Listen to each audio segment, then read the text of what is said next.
Well, they've been pretty much the same. I don't know that it's differed much this year. And of course, we're really just getting into the nuts and bolts of the budget with 30 days to go, the last month of the spring session.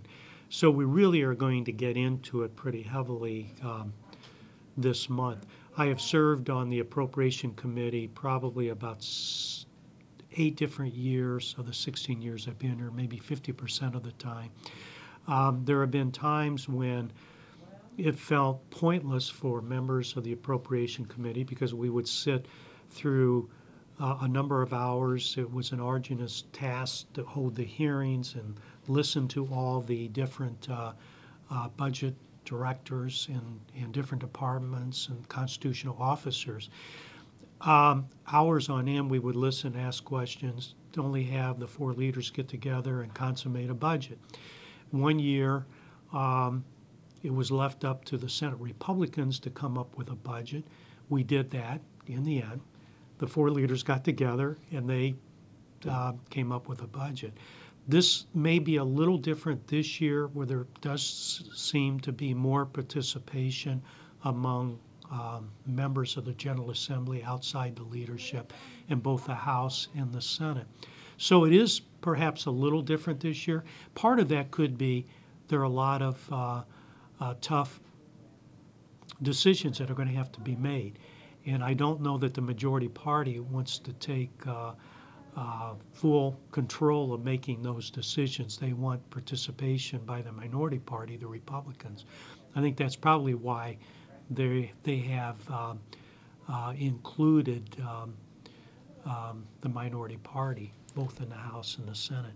So this is really not much different than 10 years ago. The difference was 10 years ago we had a little more money than we do today. We had a budget balance of general revenue balance of about $1.5 billion, whereas today we owe about $15 billion. So that, if there's any difference, that's it. The decisions weren't nearly as tough 10 years ago as they will be today. So how about the leadership? I guess under former Governor Blagojevich's leadership, I guess you guys missed the deadline around that time? Well, Governor Blagojevich provided no leadership.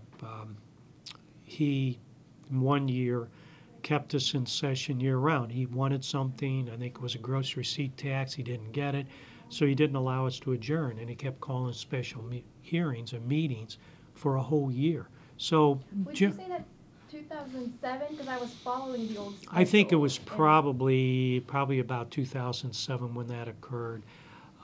We didn't adjourn.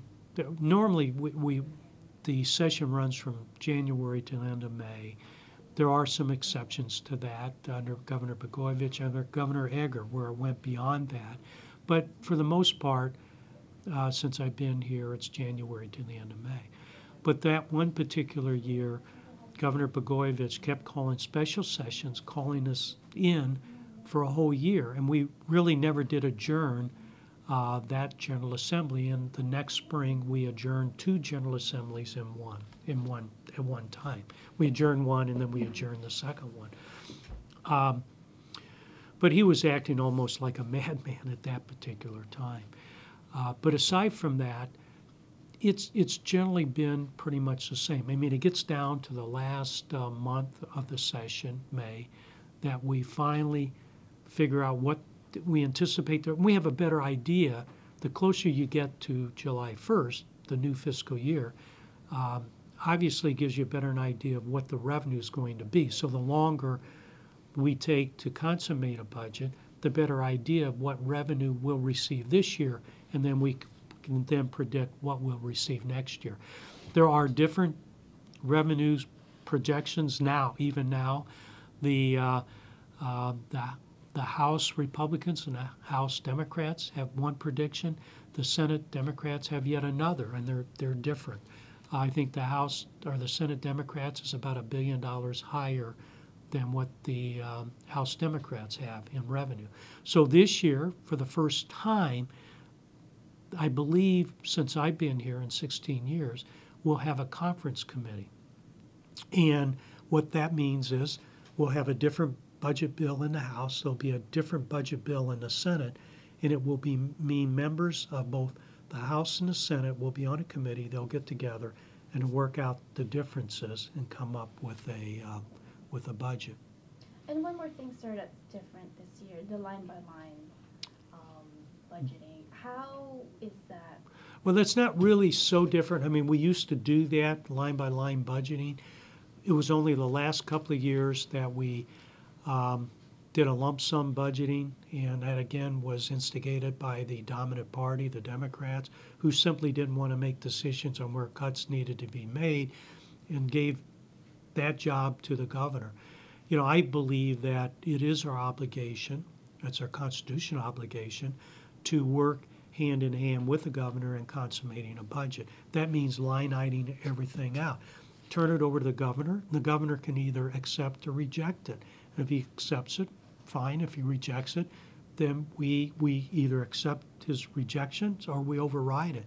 But for probably at least 13 or 14 years of my years here in the Senate, of the 16, we have done a line-by-line budgeting. It was only the last couple of years when revenue got really difficult.